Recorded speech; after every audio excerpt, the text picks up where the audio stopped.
Buenos días. Buenas tardes. Buenas noches. Bienvenidos a su podcast favoritos, Microbiologando. Hoy hablaremos sobre un tema interesante, los virus. Para los que no nos conocen, mi nombre es Wilfran Vanegas. Mi nombre es Ana Gámez. Y yo soy Andrés Flores. Hoy contamos con una invitada especial que nos está acompañando vía remota. Ella es Jessica Cantillo. Hola Jessica, ¿nos escuchas? ¿Nos ves? Y lo siento también, muchachos, ¿cómo están? Un gusto. Qué alegría de tenerte aquí hoy con nosotros. Un placer, muchachos. Bueno, vamos a dar inicio a este tema interesante de hoy. Se sabe que un virus es una partícula infecciosa muy pequeña y que está formada por un material genético que puede ser o ADN o ARN y que este está rodeado por una cápside proteica, que en algunos casos también puede contar con una envoltura lipídica y que solo puede reproducirse dentro de células vivas. Este usa su maquinaria para hacer copias y copias y copias del mismo.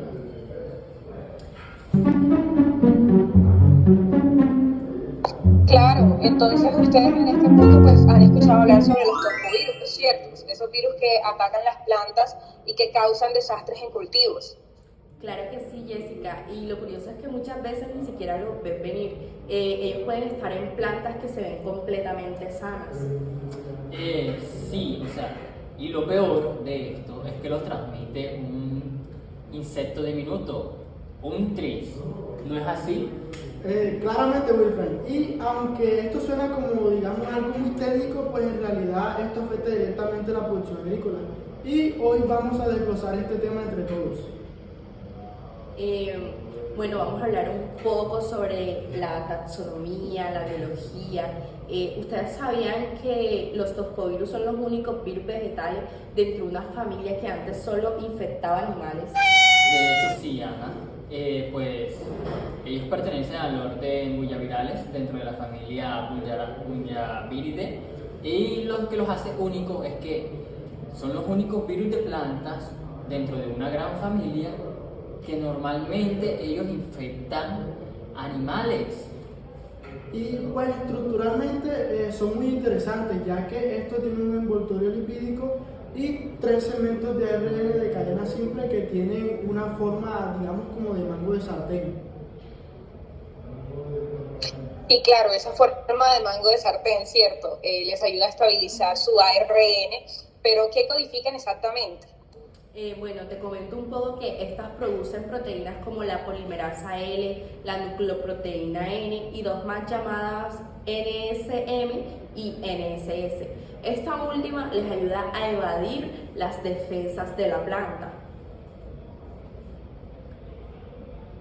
Pero coméntenos un poco cómo infecta la planta, cuál es este esquema de infección. Bueno, digamos que esto es algo que me parece clave, ya que no es que solamente estén flotando en el aire. O sea, ¿cómo así? O sea, el virus necesita a los tris.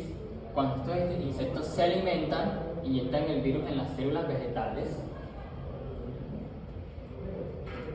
Sí, correcto, Wilfran, y desde ahí empieza la infección. El virus lo que hace es que se replica en el citoplasma y usa esa proteína NSM pues para moverse entre células. Como les comentaba anteriormente, pues ellos, gracias a esta proteína llamada NSS, lo que hace es como que infecta la planta sin activar las alarmas de esta. Es como un ejemplito que les voy a poner, es como si ella apagara la alarma de la casa, del carro.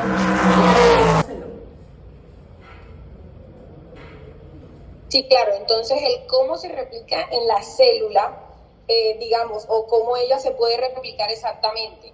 O sea, lo primero que hace el virus, en este caso, es liberar sus 3 segmentos de ARN en el citoplasma. Bueno, ahí te complemento un poco, es que entra en acción esta proteína L que les mencioné anteriormente, que esta es una polimerasa dependiente de ARN. Ella lo que hace es transcribir estos ARN virales. Bueno, es decir, que convierte el ARN negativo en un ARN mensajero, que luego se traduce en proteínas virales como lo son la N, que es una nucleoproteína, en la NSS, que es una proteína no estructural pequeña, la NSM, que es una proteína no estructural, pero está mediana, y pues la misma polimerasa L. Claro, Andrés, lo que pasa es que primero se produce, digamos, esas proteínas y cuando ya obtiene lo necesario ya comienza a copiar su genoma completo para poder ensamblar nuevas partículas. Jessica, mira, todo eso ocurre pues en estructuras especiales del citoplasma, como especie de fábricas virales usando membranas de la célula. Y bueno, para concluir de cómo se replica esta célula, podemos decir que finalmente las nuevas partículas virales lo que hacen es salir hacia otros tejidos, a otras células, y ellas se mueven gracias a esta proteína NSM, y así el ciclo se repite y se repite y se repite. Pero con todo esto, pues, ¿cómo funciona ese ciclo infectivo? ¿Cómo es el ciclo infectivo? ¿Cómo funciona? Pues una cosa que me sorprendió a mí es que no todos los tris pueden transmitir el virus. Es solo las larvas jóvenes, ¿no es así? Claramente, Wilfran, y digamos que eso es clave, ya que solo los tris que se pueden infectar son los que están en su primer estadio larval. Y pues desde que se infectan, esto lo que hace el virus es que empieza a replicarse dentro del cuerpo de este. Y claro, y te agrego algo, y es que cuando el trip es adulto ya puede transmitir el virus de por vida, al alimentarse de otras plantas, por ejemplo. Claro, si el TRIPS no se infecta de joven o en su estado larval, no puede ocurrir esta infección o la transmisión del virus. Él se debe infectar de joven, y si se infecta de joven ya no hay vuelta atrás. Esto es lo que llamamos como ventana de infección, y esto es lo que nos da una gran oportunidad para cerrar el ciclo. 3 horas después. ¿Puedes hacerlo de una vez? Claro, Ana, y eso que mencionas de ventana de infección, luego, ¿qué sucede? O sea, ¿qué síntomas puede causar en la planta? ¿Cómo sabe uno si la planta está infectada y cuáles son sus síntomas?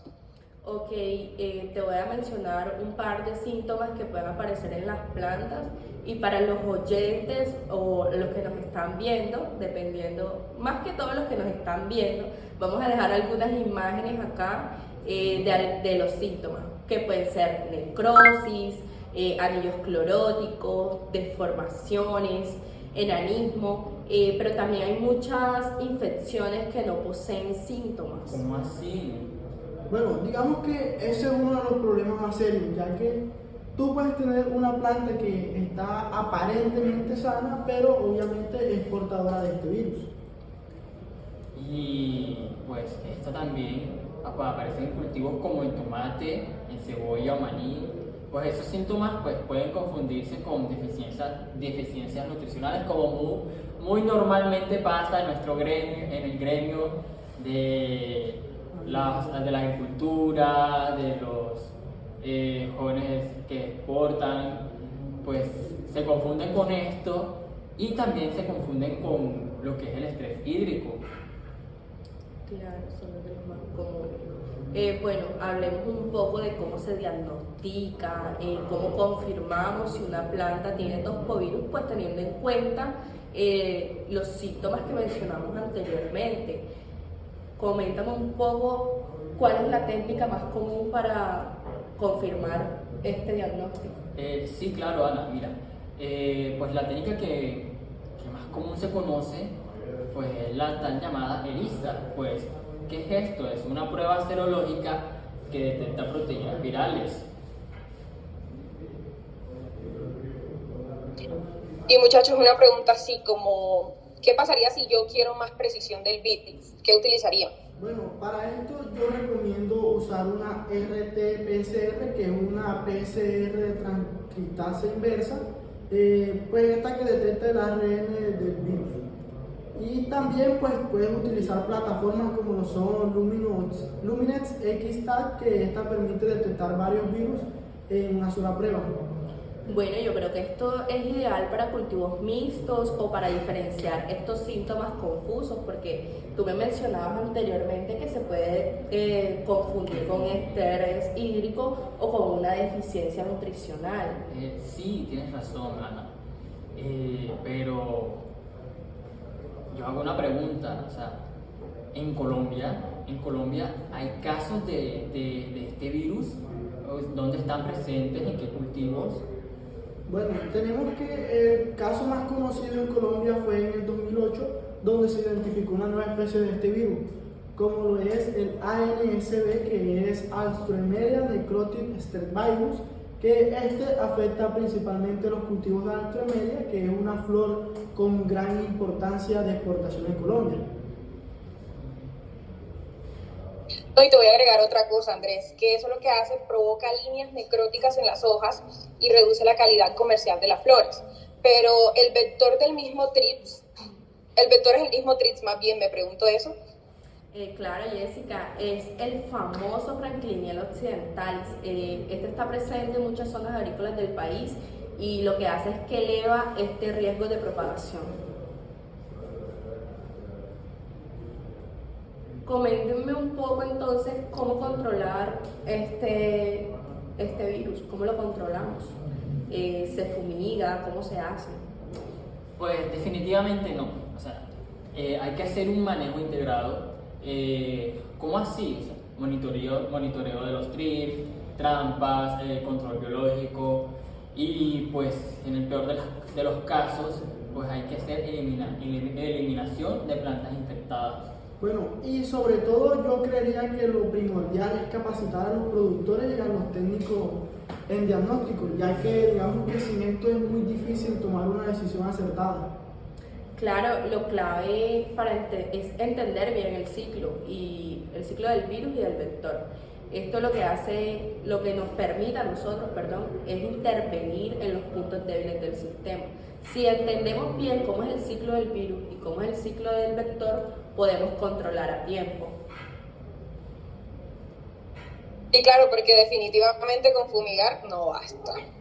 Bueno, entonces en síntesis tenemos que tospovirus son invisibles, pero pueden dejar unas huellas gigantes, enormes. Claro, y con ciencia, tecnología, manejo estratégico podemos enfrentarlos. Y pues Jessica, fue un gusto tenerte aquí con nosotros presentes en este podcast. Pues gracias por acompañarnos en esta charla. A mis compañeros presentes también les agradezco. Gracias, Wilfran. Igual, un honor estar en este Es a podcast, usted. un capítulo más. Muchas gracias a nuestros oyentes. Y para todos los que nos están viendo cómodamente desde casita, recuerden que el conocimiento también es una herramienta de control. Hasta la próxima. Chao. Hasta la próxima.